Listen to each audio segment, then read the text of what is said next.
She'll never come back. Are you sure? Ma'am, one signature, and he'll lose everything.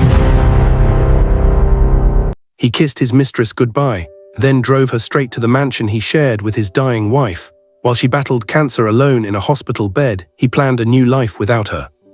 But what Marcus didn't know was that the woman he had abandoned wasn't just his wife.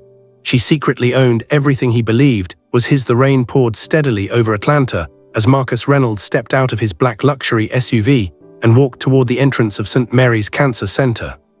He glanced at his expensive watch, sighed with annoyance, and checked his phone instead of walking inside.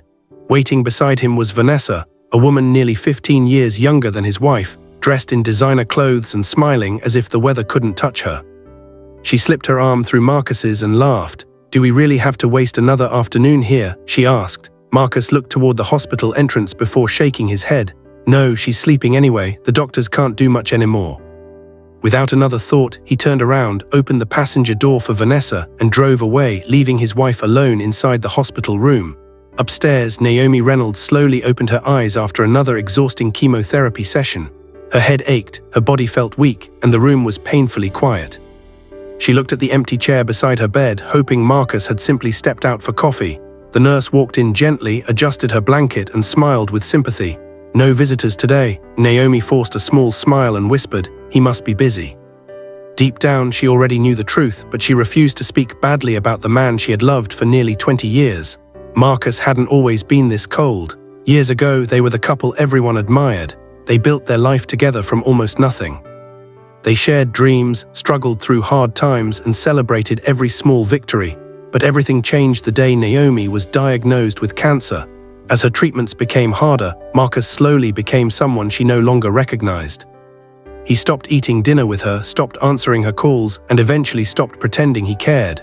While Naomi fought every day to stay alive, Marcus was living a completely different life, one filled with expensive restaurants, weekend trips, and romantic nights with Vanessa.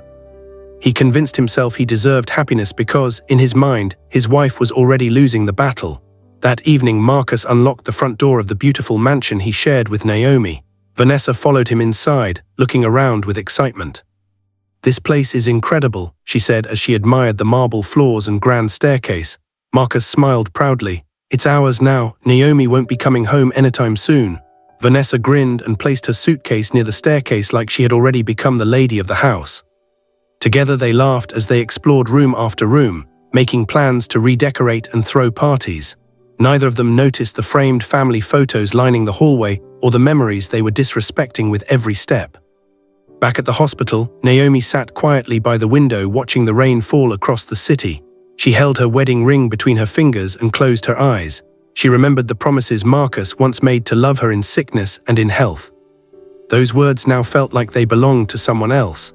A single tear rolled down her cheek, but she quickly wiped it away before anyone could see. She had no idea that the biggest betrayal of her life had already begun inside the home she had built. And Marcus had no idea that the woman he had abandoned wasn't just his sick wife. She was carrying a secret that would soon change every single part of his life forever. The next morning, sunlight filled Naomi Reynolds' hospital room, but it brought her little comfort. She slowly opened the curtains and looked out over the busy city streets below.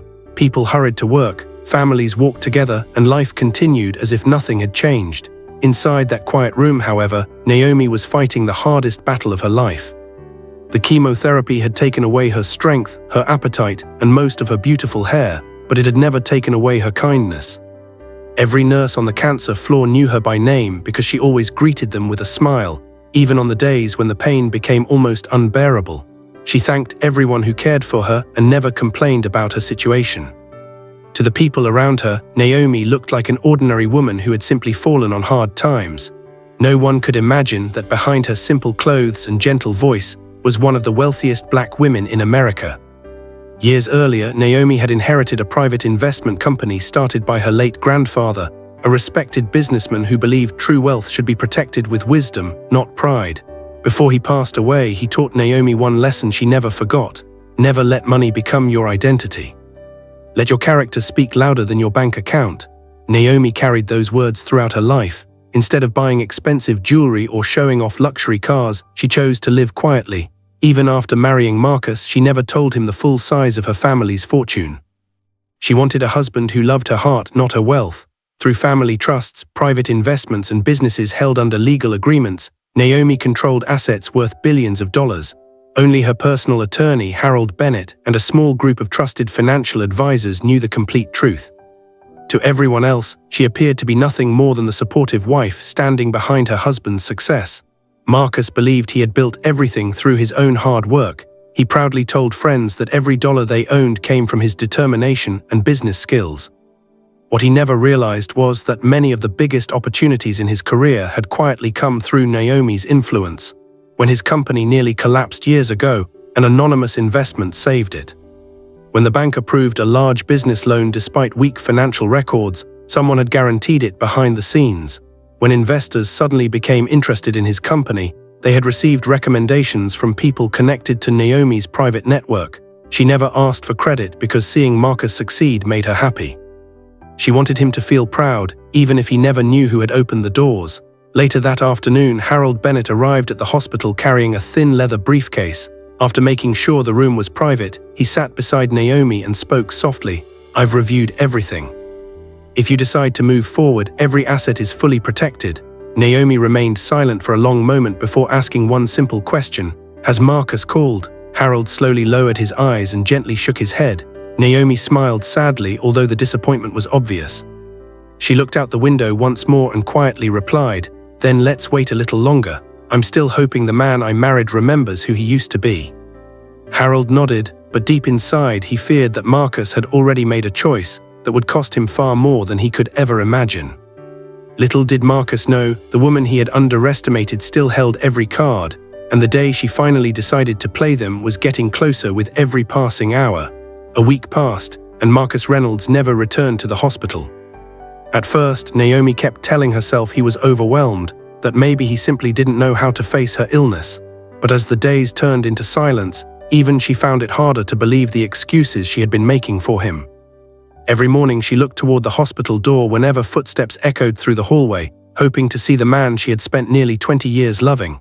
Every evening she fell asleep disappointed. Meanwhile, across town, Marcus was living as if his marriage had already ended. Vanessa had completely settled into the mansion. She filled Naomi's closet with her own designer clothes, replaced family photos with expensive artwork, and even started calling the house our home.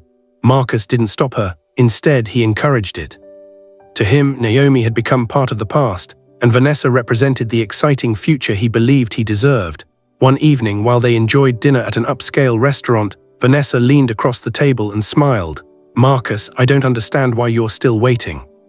Your wife has been in that hospital for weeks. Everyone knows she's not coming back to live the way she used to. Why keep pretending?" Marcus took a slow sip of his drink before answering. "You're right, I've wasted enough time." Vanessa lowered her voice. "Then file for divorce, sell whatever needs to be sold, start fresh with me." Marcus nodded without hesitation. "I'll call my lawyer tomorrow." Those words came out so easily that even he seemed surprised by how little guilt he felt. He had convinced himself that Naomi's illness had already ended their marriage, even though she had never stopped loving him. The following day, Marcus met with his attorney and began discussing divorce papers. He also started making plans to sell several business properties, believing the money would help him build a new life with Vanessa. What he didn't know was that nearly every major asset required approvals that had nothing to do with him. Certain legal documents carried Naomi's signature, not his. Others were protected through private trusts that he had never bothered to understand. Whenever he asked questions in the past, Naomi had simply smiled and told him everything was taken care of. He had never cared enough to ask how. Back at the hospital, Harold Bennett visited Naomi once again. This time his expression was more serious than ever. "Marcus has officially started the divorce process," he said quietly. Naomi closed her eyes for a moment, although she had expected it, hearing the words still hurt. Harold continued, "He's also trying to sell company assets. Fortunately, he can't complete those sales without permissions he doesn't know exist."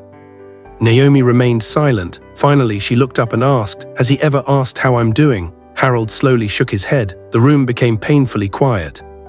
Naomi looked at the wedding ring still resting on her finger and gently slipped it off for the first time since the day Marcus placed it there.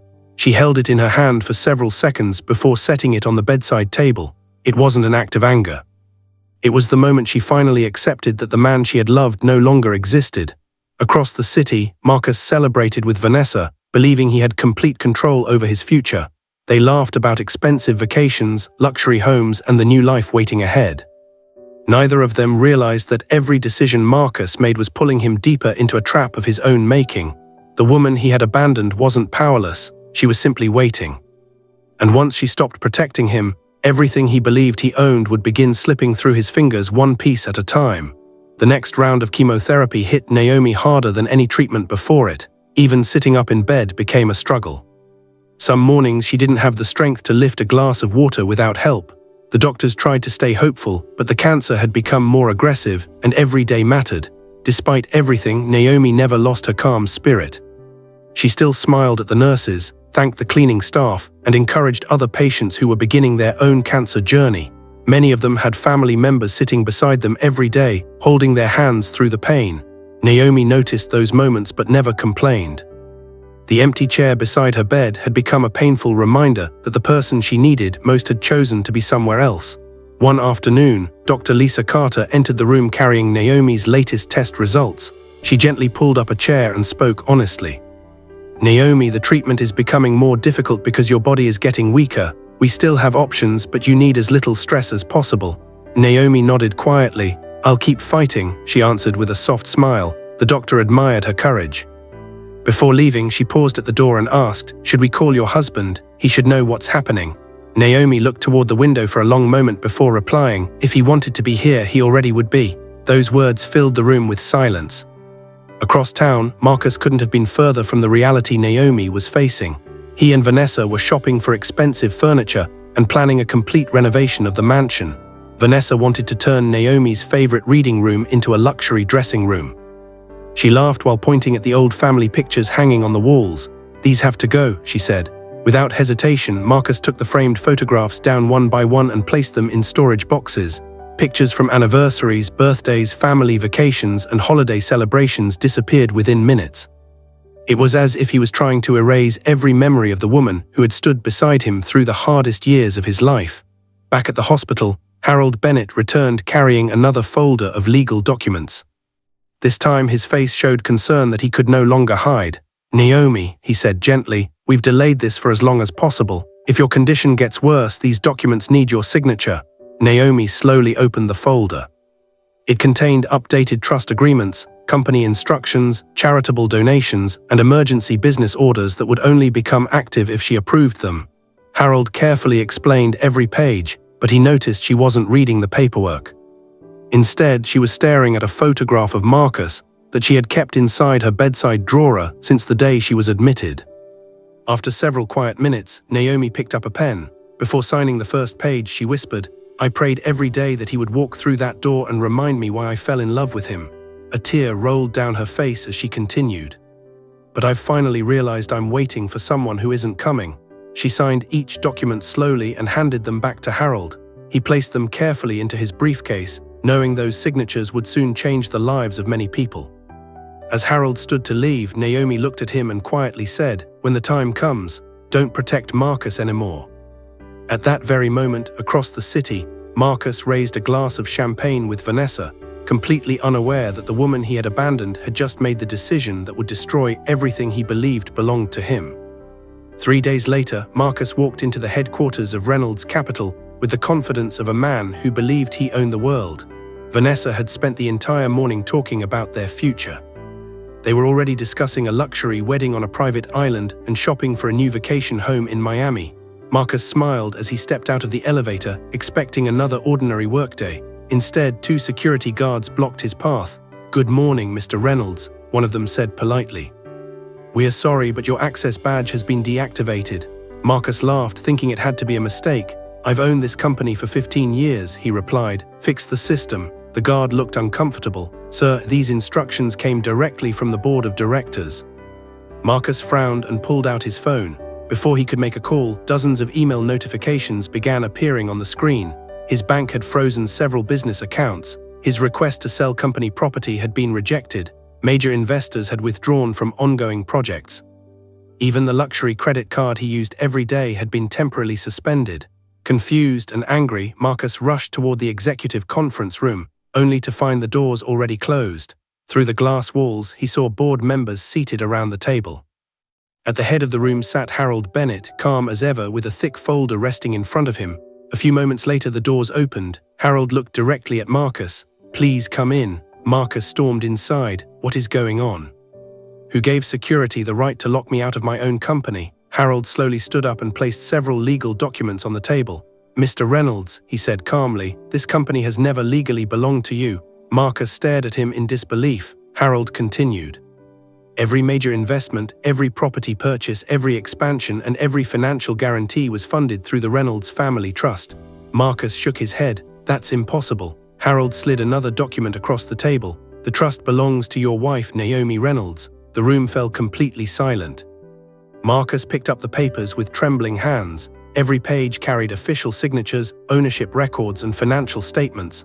The mansion he lived in was registered under Naomi's trust. The company building belonged to Naomi's investment group. The vehicles, business accounts, stocks, and commercial properties were all connected to companies she controlled. The business loan he had always bragged about had been personally guaranteed by Naomi years earlier. Even his executive position existed because she had quietly insisted that the board keep believing in him during difficult times. Marcus felt the ground disappear beneath his feet. As he struggled to process the truth, Harold delivered one final blow.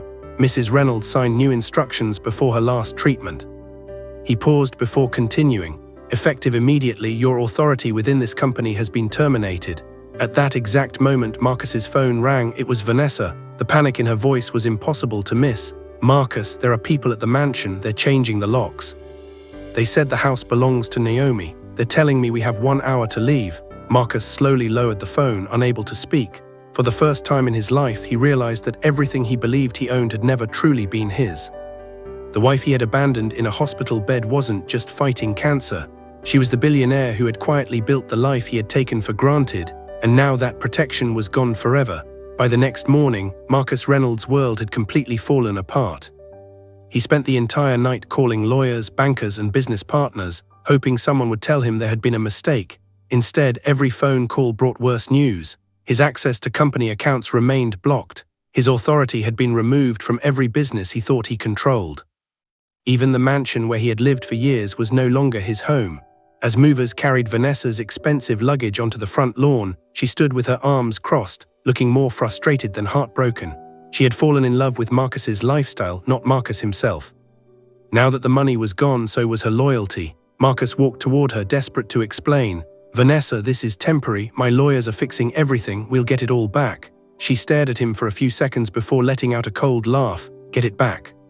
She replied, "Marcus, you don't even own the clothes hanging in that closet." Her words hit harder than any business loss. She picked up her designer handbag, called for a rideshare, and shook her head.